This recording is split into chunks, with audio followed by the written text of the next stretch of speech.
விஜய் டிவியில் ஒளிபரப்பாகும் big pass நிகழ்ச்சி பற்றிய செய்திகளை கேட்காமல் பேசாமல் ஒரு நாள் நிறைவடையாது என்றாகிவிட்டது. அந்த நிகழ்ச்சியில் பங்கு பெறுபவர்களின் மகிழ்ச்சி, அழுகை, ஆனந்தம், கோபம், சண்டை ஆகியவற்றிற்கு பார்வையாளர்கள் தங்களின் எதிர்வினையை சமூக ஊடகங்களில் பதிவு செய்து வருகின்றனர். நடிகை ஓவியாக்கான ஆதரவை எல்லா மட்டங்களிலும் பார்க்க முடிகிறது.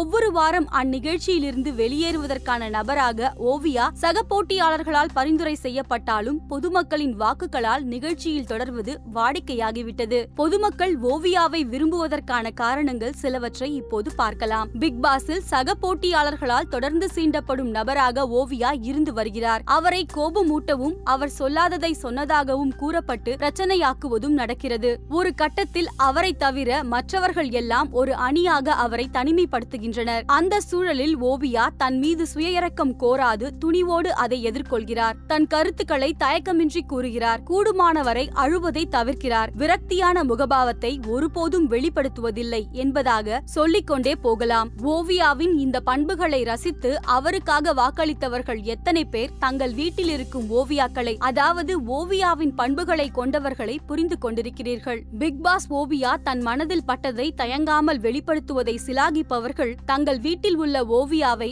அதுபோல பேச அனுமதித்திருக்கிறீர்களா? அப்படி அனுமதித்திருந்தால் பெண்கள் தாங்கள் விரும்பும் படிப்பு தொடங்கி காதல் வரை முதலில் பெற்றோரிடம் தானே கூறியிருப்பார்கள். அதுபோன்ற ஜனநாயக வழி நம் வீடுகளில் இருக்கிறதா என்ன? அப்படி இருந்திருக்கும் பட்சத்தில் படித்த படிப்பை பயன்படுத்தாமல் சான்றிதழ்களில் முடக்குவதும் ஆணவ கொலைகள் நடந்திருக்கவுமே வாய்ப்பு இல்லை அல்லவா? மழையை மற்றவர்கள் வேடிக்கை பார்க்க ஓவியா மட்டுமே மழையில் நனைந்து ஆடி மகிழ்கிறார். தான் நினைப்பதை செய்கிறார். அதை பாராட்டும் எத்தனை பேர் தங்கள் வீட்டில் குழந்தைகள் பெண்களின் மழையில் நனையும் ஆசைக்கு குறுக்கே நிற்காமல் இருந்திருக்கிறார்கள். மழையில் நனைவது மட்டுமல்ல, பெண்களின் சின்ன சின்ன ஆசைகள் அவர்கள் இறக்கும் வரை நிறைவேறாமலே போய்விடுகிறது.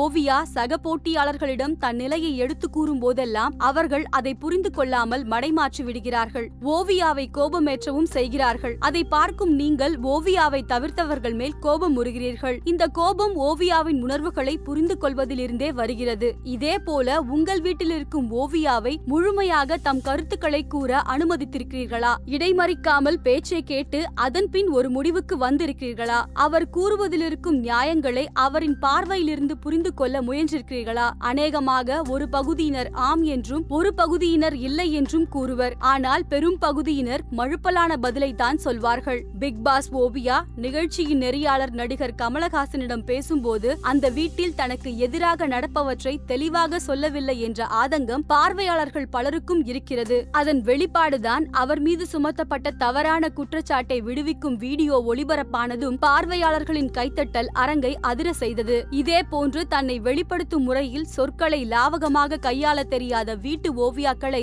இனம் கண்டுள்ளீர்களா? தன் மனதில் இருக்கும் விஷயங்களை கேட்பவருக்கு சரியாக சென்றடையும் சொற்களால் விளக்க முடியாமல் அதனால் கோபம் அல்லது இயலாமையால் சூழப்படுபவர், அதனால் அழுகையோடு தன் பிரச்சனையை இன்னும் பெரிதாக்கிக் கொள்வர். பிக் பாஸ் ஓவியாவிடம் காட்டும் பரிவை இவரிடமும் காட்டும் போது வீட்டு ஓவியாவின் பிரச்சனை எளிதாக தீர்ந்துவிடும் அல்லவா? பிக் பாஸ் ஓவியா தனக்கு எதிராக நடந்து கொள்ளும் எவரையும் அவர் கேட்கும் சாரி என்னும் ஒரு சொல்லால் மன்னித்து நட்பு பாராட்டுகிறார். அதே போல தான் செய்யும் தவறை உணர்ந்த கணத்தில் மன்னிப்பு கேட்டும் விடுகிறார். உங்கள் வீட்டு ஓவியா கேட்கும் மன்னிப்புகளை நீங்கள் ஏற்றுக்கொள்கிறீர்களா? அந்த வருத்தத்தை முழுமையாக புரிந்து கொள்கிறீர்களா? அந்த மன்னிப்பு கேட்கும் சரியான தருணங்களை அவர்களுக்கு வழங்குகிறீர்களா?